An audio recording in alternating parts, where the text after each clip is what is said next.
Welcome to Palm Health Foundation's 2020 Better Brain Health Luncheon. My name is Denise Bober. I'm the Vice President of Human Resources at the Breakers Palm Beach and am proud to serve as Board Chair for Palm Health Foundation. I've been with the Breakers for over 30 years, and in that time, worked with my team to heighten the organization's commitment to social responsibility. Many of you probably know of the Breakers as a luxurious, unprecedented destination to vacation, relax, and enjoy all that Palm Beach has to offer. But what you might not know is that in addition to being a leader in luxury hospitality, the Breakers is also a leader in workplace wellness. Our culture of well-being emerged in early 2004 when we recognized that taking care of the team, their families, the community, and the environment was the most important link to taking care of our business. In a nutshell, our wellness focus offers a range of health opportunities and experiences, from purpose-driven development classes and access to an on-site health coach who happens to be with us today. Mindy, can you give a little wave there? Financial advisor, a medical concierge, to a seasonal green market where team members can buy fresh produce at an affordable cost. And there's so much more.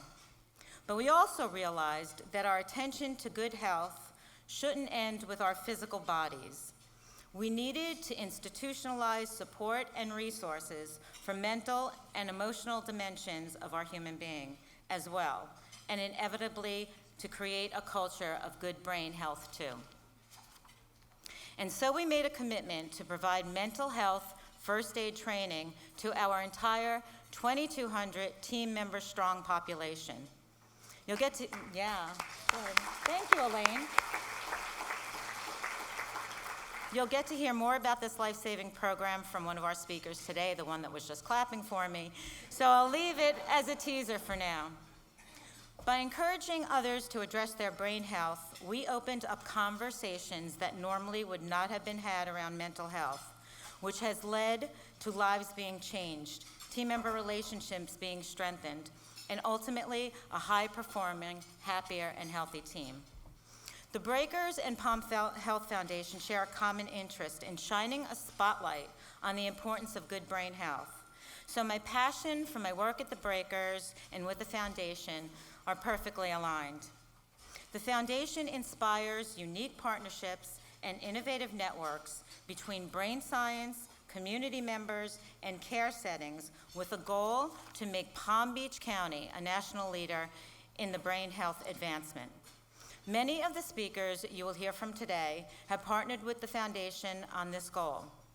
Thank you to each speaker for being with us this afternoon, and thank you to our presenting luncheon sponsor, Mr. and Mrs. Jeffrey Fisher.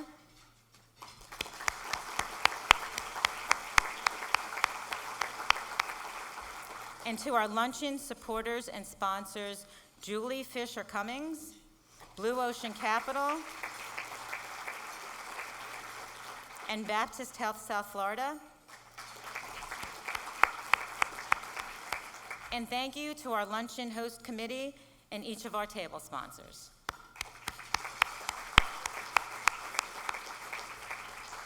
There are several elected officials here with us today. Will you please stand to be recognized?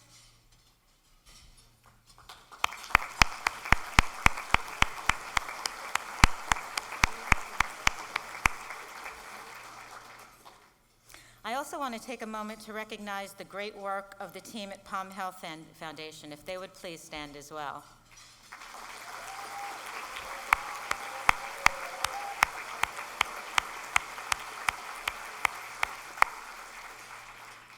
Without these incredible individuals, none of this would be possible. So we are greatly, deeply dedicated to Palm Health Foundation's team and their services.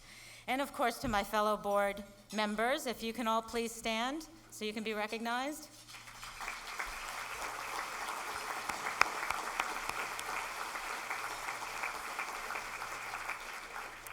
And selfishly, I want to thank the team of the Breakers, my team here, my colleagues here, our audiovisual team in the back, our food service and culinary team. They're going to be providing this wonderful atmosphere and delicious food that we are about to consume. So lastly, you will notice this room is set up a little differently than the typical luncheon.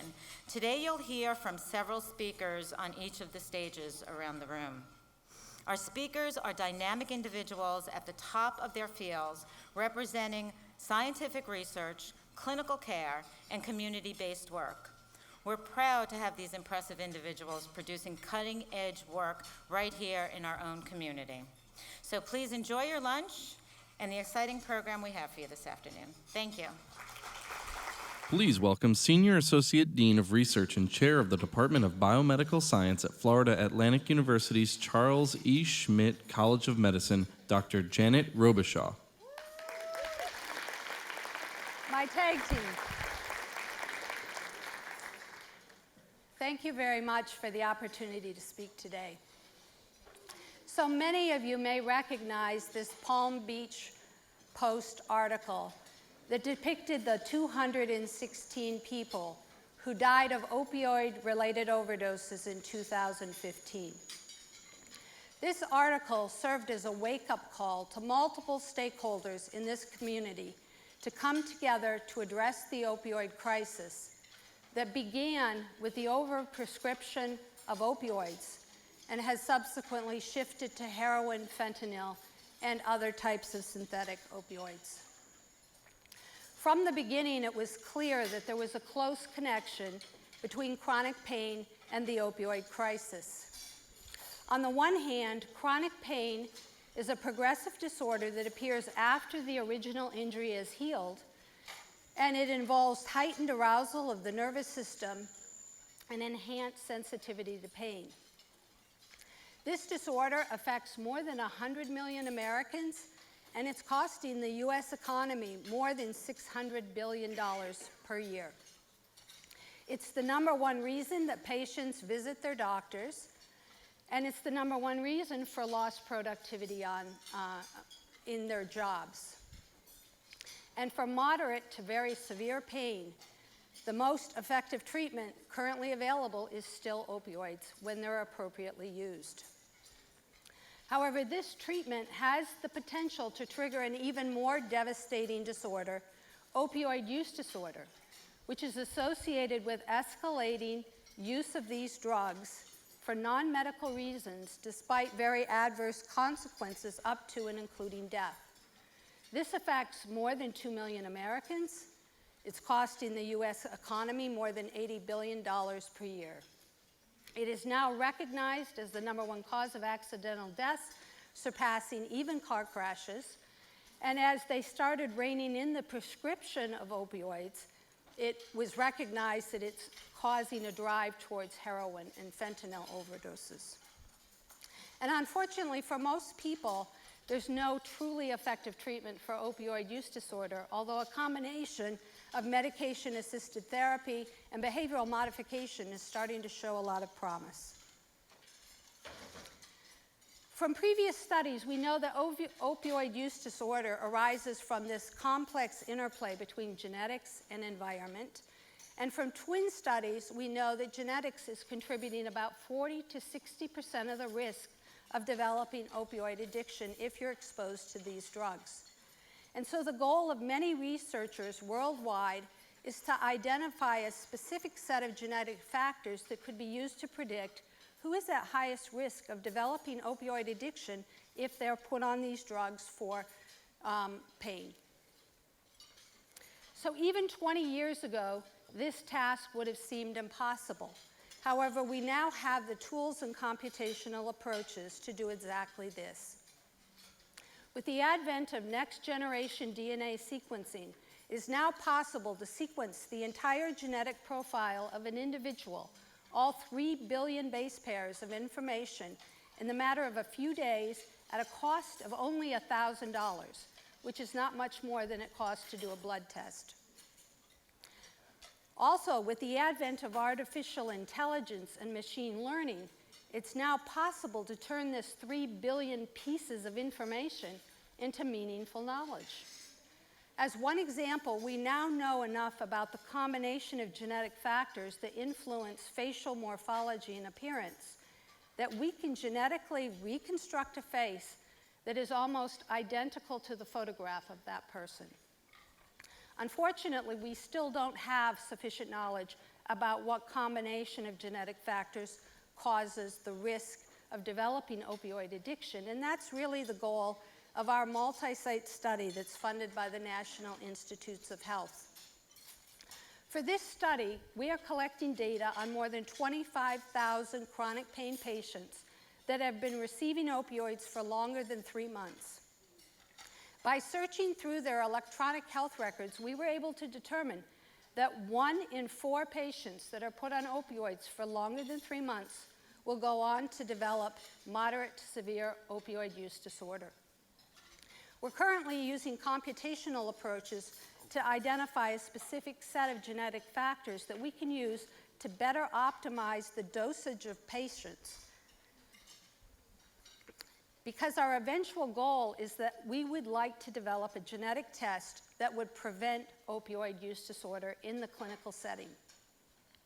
Currently, providers use a one-size-fits-all approach in which all chronic pain patients that exhibit similar symptoms are put on a similar regimen of opioids.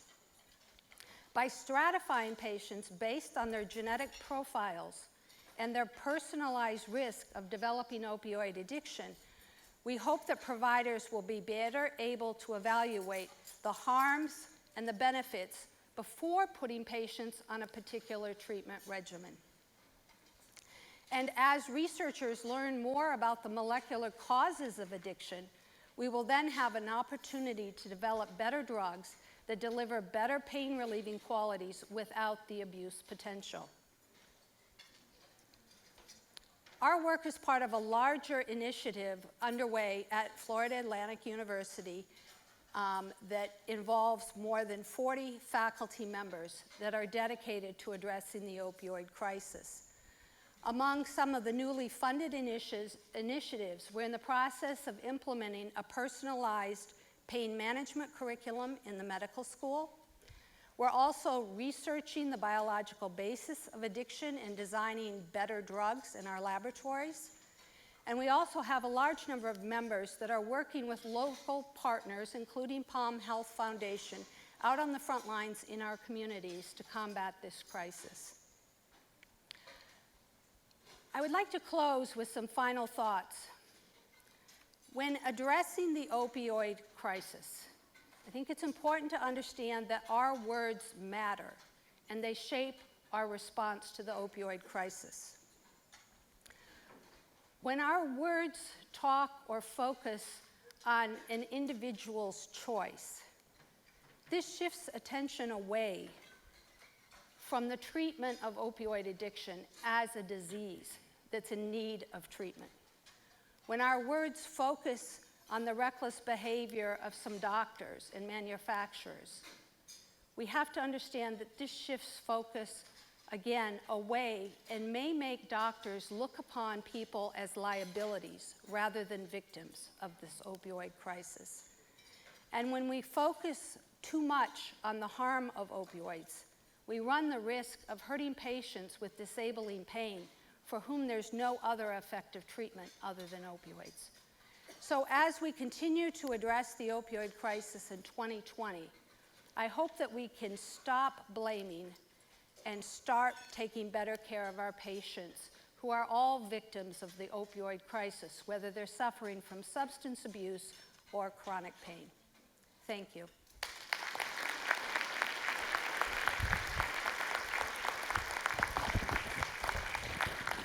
Clinical Director at Alpert Jewish Family Service, Dr. Elaine Rotenberg.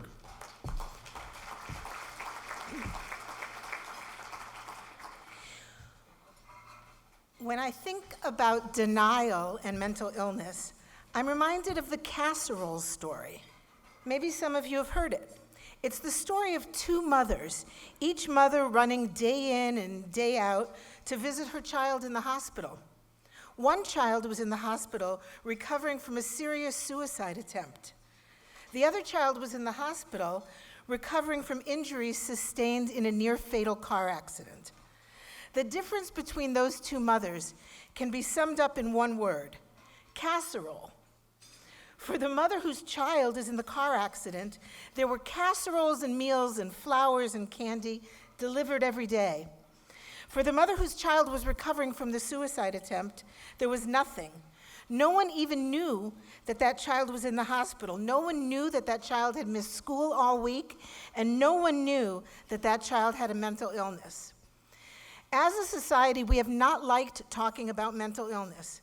We would have an easier time talking about a loved one with cancer or diabetes or heart disease than talk about bipolar disorder, clinical depression, schizophrenia, or other mental illnesses. I've often thought that maybe it's the word mental. Maybe it's shame or a belief that the illness is our fault. But today I am proud to be here shining the light on the prevalence of mental illness in our society. Why is that? Because regardless of our discomfort with mental illness, there is no avoiding the fact that people with mental illness are suffering with a brain disease that is not their fault and that is treatable. And the same can be said about substance use disorders. People with mental illness are more likely to experience an alcohol or another substance use disorder than someone not affected by a mental illness. The numbers speak for themselves. 1 in 4 adults will experience a mental illness. Of those, 18% have a substance use disorder. And by the way, it works the other way too. Among the 20 million adults in the US who experience a substance use disorder, 50% have a co-occurring mental illness. So not talking about mental illness does not make it go away. Not talking about it simply means that people will not get an appropriate diagnosis and will not get directed to appropriate treatment. But guess what? People will still suffer with the symptoms of their now untreated illness and will look for ways to cope. Oftentimes turning to drugs or alcohol to ease their anxiety, depression, or to dull the voices in their head that just won't go away. And then the cycle has begun, and which comes first doesn't matter. What matters is the inextricable link that has now been connected and created between substance use and mental illness. For too long, dealing in denial has been so much easier for communities than addressing the issue of mental illness. Why? Because maybe it's because by looking away, we avoid taking responsibility for the lack of affordable services in our communities. Or maybe it's because by looking away, we can avoid facing the pain of mental illness that has affected our own families or our neighbors. Maybe it's because by looking away, we can continue to pretend that mental illness is someone else's problem. But by continuing to deny, we continue to perpetuate very dangerous myths about mental illness. Here are a few examples. They're probably of no surprise to you. Myth number 1, people with mental illness are responsible for most violent crimes in our society. Is this true? No. The fact is, people with mental illness are 10 times more likely to be the victim of a crime than the perpetrator of a crime. Myth number 2, talking to somebody about suicide will increase the likelihood of them making a suicide attempt. Is that true? No. People still believe it is true, though, but the fact is that talking to someone about suicide can save a life. And myth number 3, mental illness does not happen in young children. Not true. More than 50% of adult mental illness can be diagnosed before the age of 14. Yet less than a third of those kids get appropriate treatment.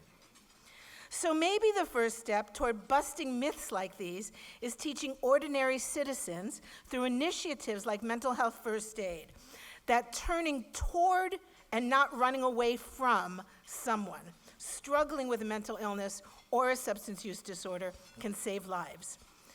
Beginning in 2014, Alpert Jewish Family Service has been on a crusade to bring mental health first aid to Palm Beach County. What started off just those now 5 years ago as a community with no mental health first aid classes, is now a county-wide coalition coordinated by Alpert JFS and our talented and tireless Cindy Whitus, a coalition that includes 16 other agencies, the School District of Palm Beach County, more than 87 nationally certified instructors, and more than 6,000 individuals in our county being trained. And we're just getting started. Private corporations, the Breakers Hotel, churches, synagogues, our healthier neighborhood groups, police departments, chambers, hospitals, on and on are getting on board. And this is largely happening because of our key partnership with the Palm Health Foundation.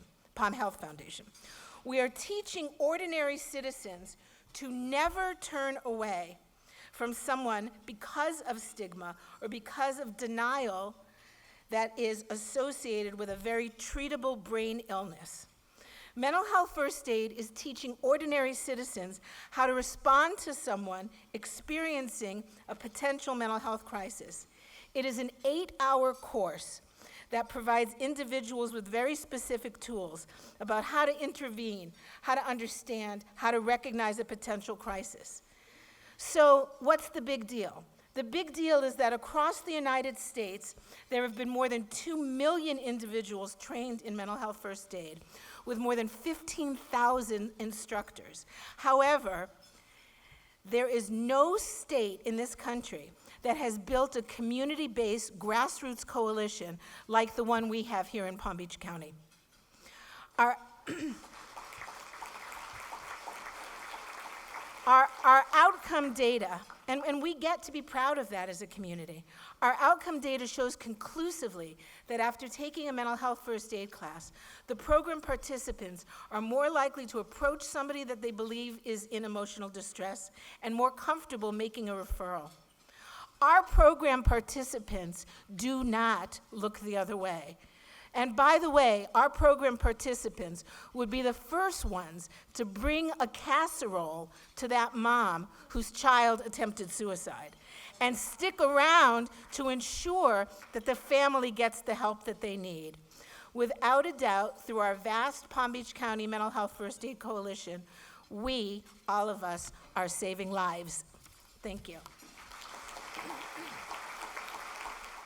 Project Director of Healthier Neighbors, Jeanette Marshall. The book Just Mercy and the job requirement for this current position. I was much more excited about the book because I had heard so many times working with grant programs that they wanted to hear from community, when in actuality it was just numbers.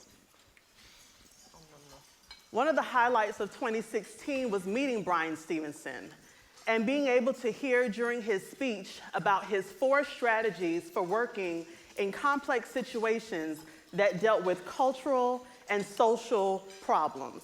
And that's what we were facing in Riviera Beach and northern West Palm Beach as it relates to behavioral health. These 4 strategies that he presented, he uses in his work with prisons, but also can be used widely across communities and other areas. So I took those 4 strategies, along with this selfie, and I went along to work in our community. Thank you. Now, this photo he is aware of. The photo on the last screen he's not aware of.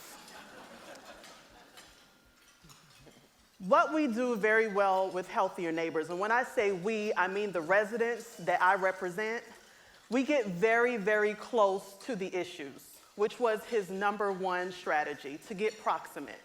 We got proximate by going to churches, corner stores, ballparks, playgrounds, wherever we needed to go to meet with our residents and hear from them what were the ills that they were facing, what was their lived experience, and what change did they want to see as it relates to behavioral health. In the last photo, that was a town hall meeting we had with over 100 young people who lived in Riviera Beach. They attended middle school and high school. This collaboration we formed with the City of Riviera Beach Police Department under the leadership of then Chief Williams, as well as the council members.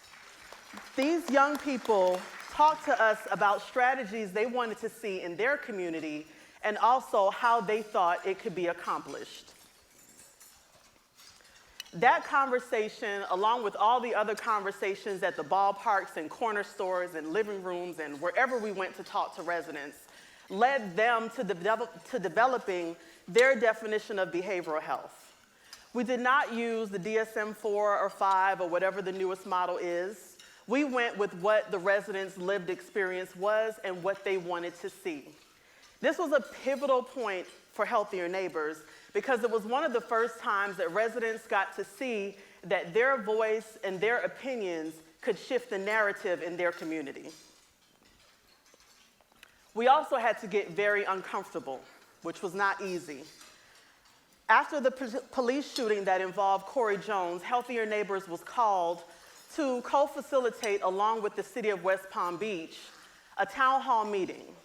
Residents were very concerned about their safety. When we met, we were very strategic about what that evening would look like. We knew that there would be residents coming in who had questions, who were angry, and who were expecting more from those that were in charge of securing them. So, what did we do? We planned to have a dinner. We thought that when people entered the room and smelled good food, that would kind of calm them a little bit.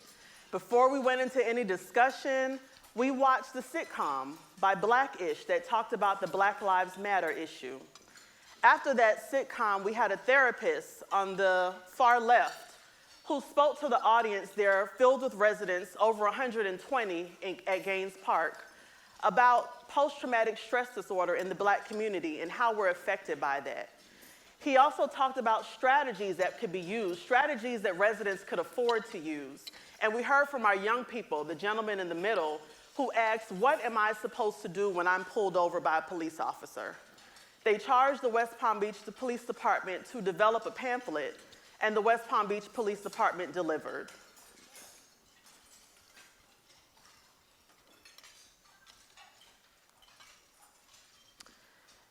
His last strategy is to remain hopeful. Last year in the spring, we hosted 100 women of color for a brain health day that was focused on self-care for the women who take care of this community. This day was all about introducing these women to brain health strategies to help them in their day-to-day work. A lot of these caregivers often do not care for themselves, myself included. That day, we learned about how brain health can help in different areas.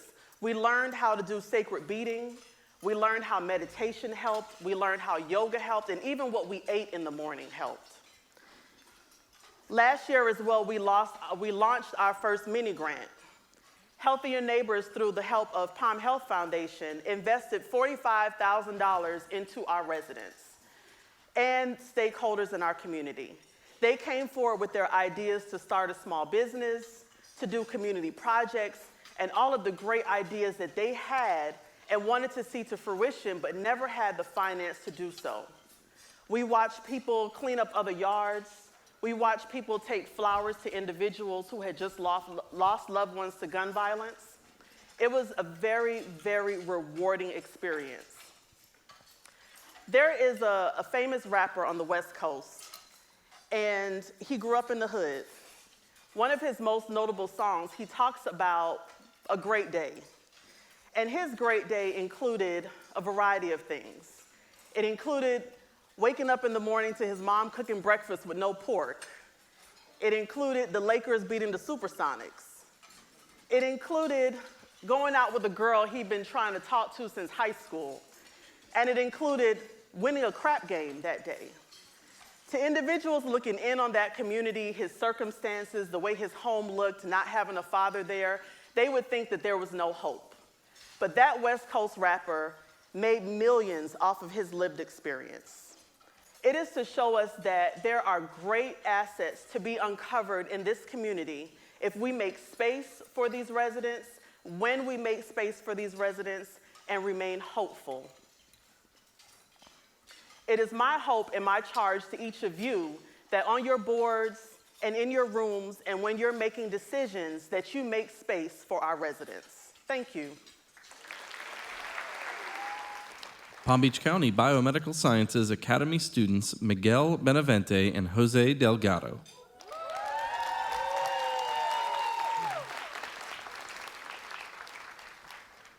Good morning. My name is Miguel Benavente. Afternoon. My name is Miguel Benavente, and I'm a high school freshman currently attending Palm Beach Central High School.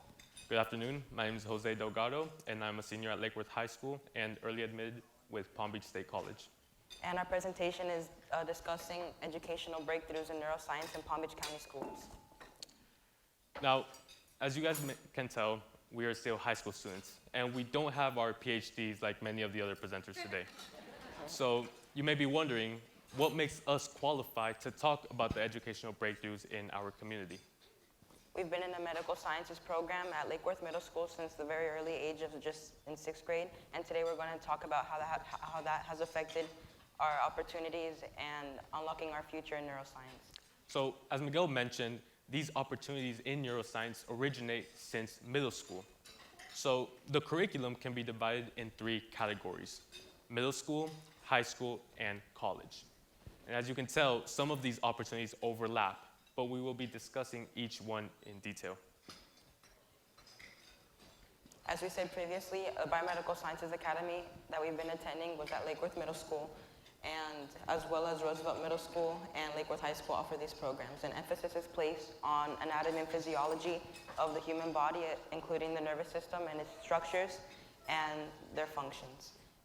During the 7th grade, a summer project was assigned to each student concerning the brain, and we had to build a brain out of clay by hand and discuss different disorders. Mine was hydrocephalus, which I had to research for several weeks. So this Biomedical Sciences Academy program, it also continues into high school, and I have continued it. So I was in the program in Lake Worth Middle and in Lake Worth High School. And if you guys can't tell, that's me in the 6th grade, actually holding a human brain. And there's me again. So we were in FAU, and we were actually dissecting. So it's not only about learning about the structures of the brain and the specific lobes and functions, but it's also hands-on. We were able to go to the lab and actually look at it and be like, okay, this is the occipital lobe. Okay, this is the frontal. Okay, this is the corpora quadrigemina. And we were able to actually see in person, which is really cool. Not only do dissections take place at FAU Medical School, but also inside the classroom, where during the 7th and 8th grade, I dissected a sheep brain as well as a mink brain and other organisms. Now, this was middle school and high school, but now we're going to talk about opportunities that are offered specifically in high school, and now overlapping with middle school as well. So before we continue, we would like to give a little bit of background information on Max Planck. So I'm sure many of you guys have heard about Max Planck Florida Institute. For those of you guys who haven't, Max Planck is a grand organization, mainly in Germany, and they do research. There's one facility in North America, and that's in Jupiter, Max Planck Florida Institute for Neuroscience. And they offer many opportunities, which we will be discussing about today. Max Planck holds an annual competition called the Brain Bee, where teams of 3 compete against other students in Palm Beach and Martin counties. As well, competitors take a tour around the facility and explore fluorescent imaging, STED, and EM microscopy, and so many more topics. Students prepare several months before for this prestigious competition. So I have been lucky enough to be part of this competition for the last 3 years, but I have been unlucky since I didn't win any of the times. But that's okay. It was not a waste of time. In fact, it was the opposite. Because as a student, I was able to learn the basic and profound principles about the brain and neuroscience. So we were able to learn cool stuff, and we were able to tour the campus and actually get to know the complexity of the brain in detail. And that's what the neuroscience curriculum is all about.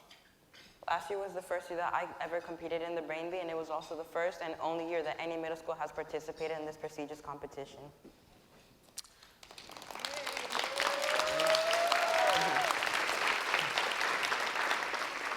And because of our success in this competition, Max Planck has opened new opportunities to more middle schoolers this year, in 2020. Now, continuing with Max Planck, they also hold an annual summer internship for incoming juniors and seniors into high school. Now, this internship is actually very competitive. Last year, over 100 applicants applied, and only 6 students got accepted. Now, Of course, I was lucky enough to be part of this, and it was one of the greatest 6 weeks of my life. And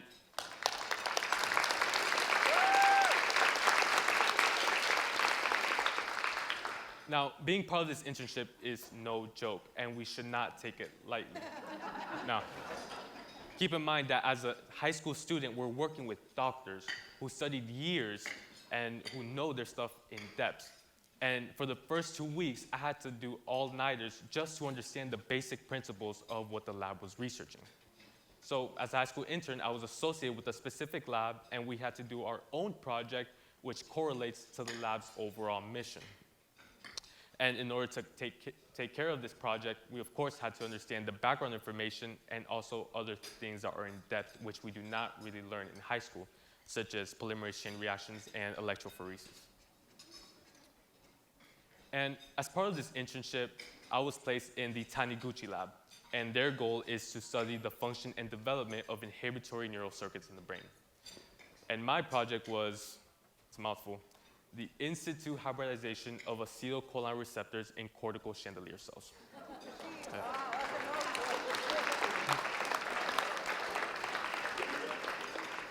So that is a talk for another day, but the overall result is, if you can see in the image, those red signals are actually receptors in the brain of a mice. And I was able to create a probe and my own DNA in order to get this signal.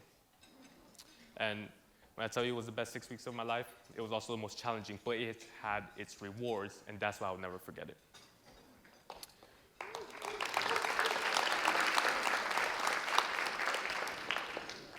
Now, as mentioned in the beginning, there are also opportunities that can occur in college, but we are still high school students, so we can't talk about our own experiences in that yet.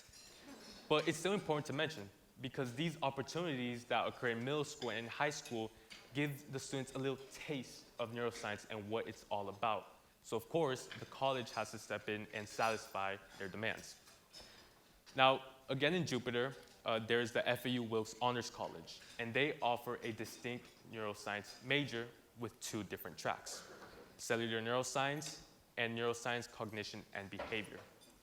And students who are part of this major can actually work with Max Planck, Scripps, which is another research institute, and FAU Brain Institute, which funds specific research projects.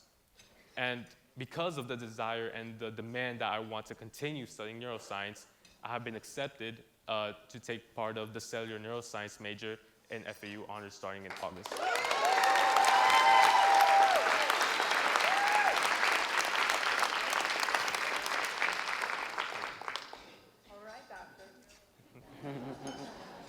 On a previous note, the Biomedical and Medical Sciences Academies in Palm Beach County, by the way, there are over 40 of them at the elementary, middle, and high school level.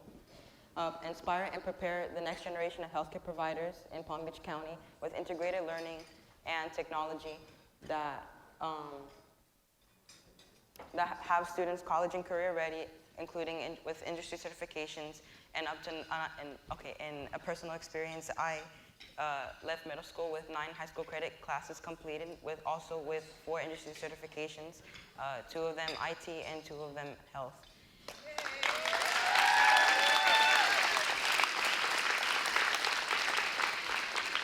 And these programs help students successfully transition into healthcare, workforce, or in post-secondary healthcare to teach more students and follow in their footsteps in the future. Now, what we discussed today were some opportunities that the students have to get a taste of the neuroscience. And the neuroscience field is fairly new, so there are still many opportunities that are still to come. But it's important for the students to understand the opportunities that are occurring in our community, and for the adults to understand too, so that we can all chip in and understand and help expand the opportunities that are given to the students. Because the knowledge that we have about the brain, it's not a lot. There's still a lot that we have to discover, and still a lot more research that has to be done. But in order for the students to do research tomorrow, they have to learn the basics today. And that's what these opportunities are about. Thank you. A very special thank you to Palm Health Foundation, the sponsors, and Ms. Moss and Ms. Sullivan for giving us this amazing opportunity. Thank you. Now welcoming to the stage Pat McNamara, President and CEO of Palm Health Foundation.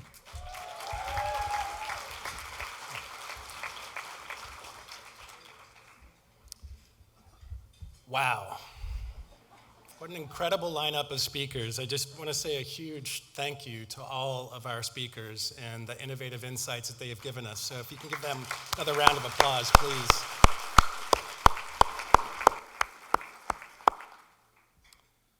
Just 2 years ago, Palm Health Foundation launched our Brain Health Initiative. As you saw demonstrated today, we have inspired unique partnerships and innovative networks between brain science, community members, education, and care settings. The goal of our initiative is ambitious and exciting. With your help and the help of all our partners, we seek nothing less than to make Palm Beach County a national leader in promoting brain health and by establishing a local hub of innovation. As your community foundation for health, Palm Health Foundation is playing the role of convener, network builder, and champion for brain health. There is no way that we can do this alone. We need you to help us realize our potential for advancing brain health. It's truly amazing how much we've been able to do together over just 2 years. We started this journey by partnering with our dear friends at the Merrill Family Foundation to create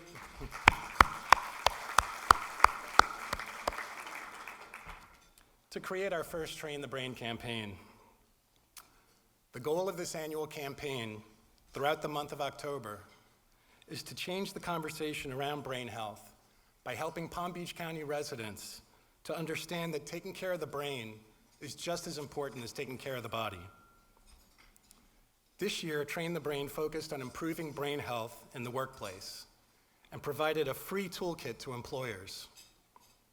With over 730 downloads of the kit and overwhelmingly positive feedback, we continue to make deep inroads in changing the conversation on brain health.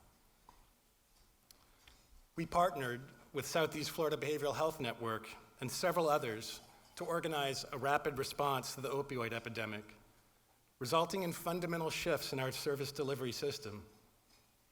And while the opioid problem continues, we were happy to see a 40% decline in deaths by overdose.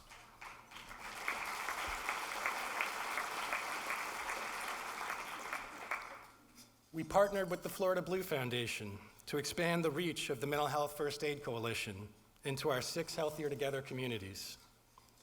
18 residents have now become trainers in mental health first aid, offering this vital course in churches, synagogues, and community centers to their fellow residents.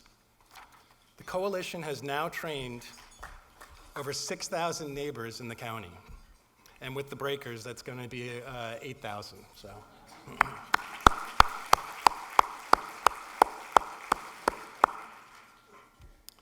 We sponsored the annual Brainy Days speaker series, hosted by our friends at the FAU Brain Institute, featuring top neuroscientists on timely topics, such as the state of research on Alzheimer's and autism, throughout the month of March. Please be on the lookout for this series again, coming soon this March. And we partnered with 7 other funders to launch a countywide movement called Be Well PBC. This initiative is engaging our community's residents, systems, sectors, in meaningful ways to address the county's behavioral health needs collectively, with the promise that we can do better for our children, families, and neighbors. And speaking of partners, did you know that we are now home to some of the most talented neuroscientists in the world? That is no exaggeration, doing cutting-edge research on this new frontier of the brain right here in our backyard. Thanks to the joint efforts of local and state officials, business and community leaders, and generous donors, our county is developing a robust, dynamic ecosystem for the biomedical life sciences to flourish. Palm Beach County is the only place in the world where a Max Planck Institute and the Scripps Research Institute, the world's top 2 research institutions according to Nature Index, reside together. Add to this mix the excellent FAU Brain Institute, as well as the wonderful permanent exhibit on the brain at the South Florida Science Center, and voila, our community is uniquely positioned to advance brain health.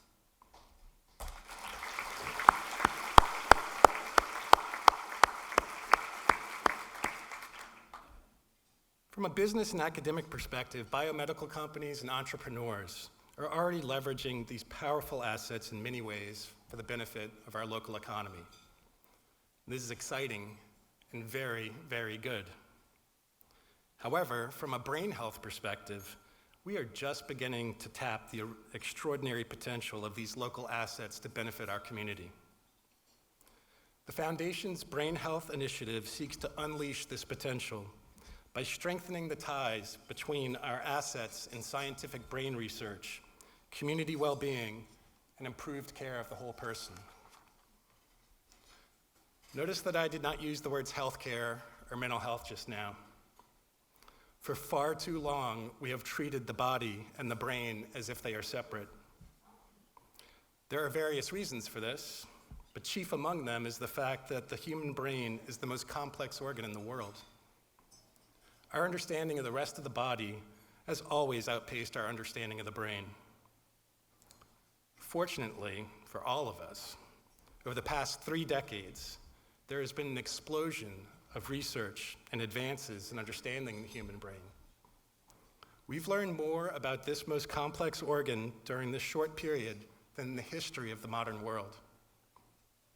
At the same time, there has also been a growing recognition of rising mental health challenges and brain disorders, along with complex social and demographic changes that require innovative solutions grounded in our growing knowledge of brain health. So you might ask, is there a connection between neuroscience and mental behavioral health, or brain health as I prefer to call it? Absolutely. Most mental health conditions are now understood to involve numerous aspects of the brain and to follow the path of our neurodevelopment. In fact, the more we learn about the brain, the more we understand just how dependent our overall physical and mental health are on this amazing, complex organ. Why is this important? Brain diseases are estimated to cost the US $1.4 trillion annually. It's trillion with a T. With 1 in 3 people disabled by dementia after age 80, and 1 in 10 disabled by mental illness, usually starting before age 25. Brain disorders are becoming the public health challenge of the 21st century. And multiple assessments have consistently shown behavioral health to be a top priority among unmet needs in Palm Beach County. It's true that timing is everything. Now is the time for new solutions to these challenges. Now is the time for brain health innovation. Dr. Robert Anda, one of the chief investigators of the original ACEs study, brilliantly states our challenge and opportunity for innovation.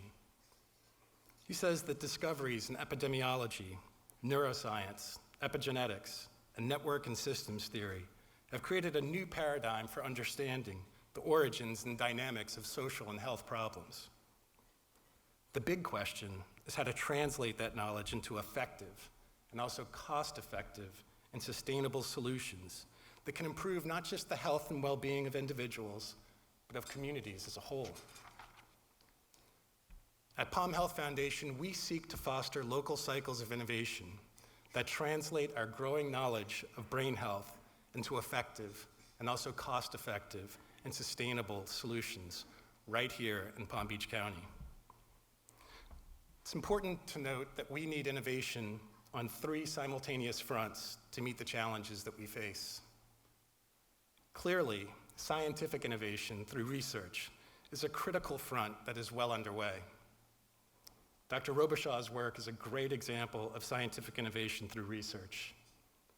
But we need to complement this with both systemic and cultural innovation as well.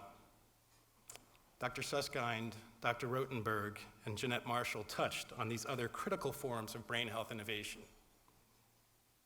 In other words, new biological tests and pharmaceutical interventions are amazing and desperately needed, but they represent only one front of brain health innovation.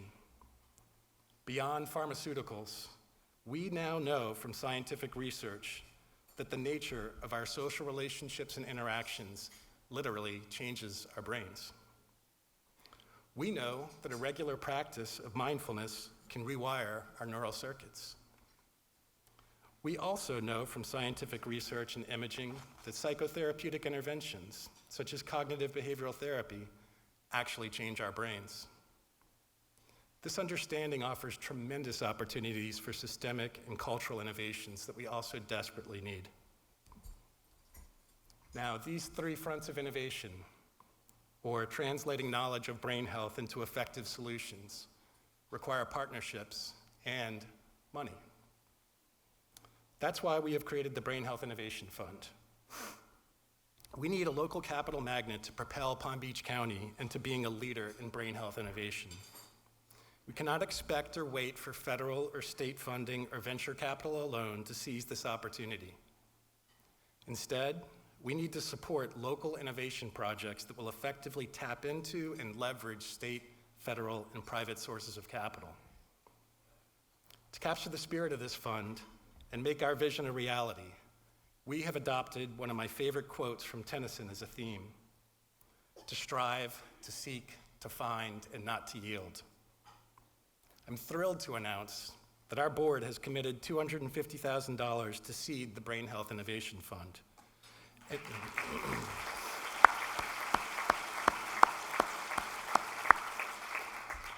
And we are working with local funding partners to also participate. By the end of 2020, our goal is to have raised and invested $1 million in projects that advance brain health innovation in Palm Beach County.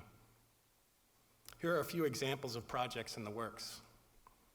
A community-based research project on mitigating the effects of toxic stress. The development of a computational neuroscience program using artificial intelligence. And the application of a new evidence-based course developed by Dr. Amishi Jha called Mindfulness-Based Attention Training for First Responders. These projects are very exciting, but we need your help if we are to reach our goal. Join us in our determination to strive, to seek, to find, and not to yield.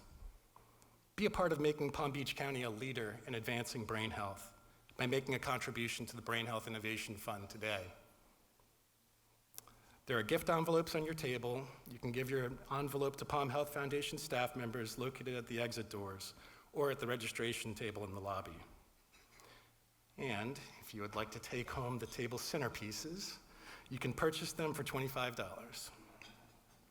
You can give your cash or check to the staff members located at the exit doors and registration table. Once again, thank you to our luncheon sponsors and supporters and to our host committee.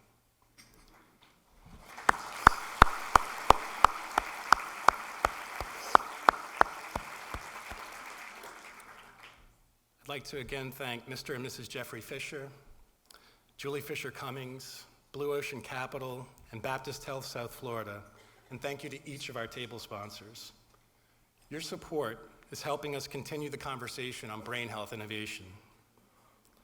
Thank you all for joining us this afternoon, and in the spirit of partnerships that have already been formed, and for those yet to come, let's continue leading a movement to advance brain health in Palm Beach County together. Thank you very much.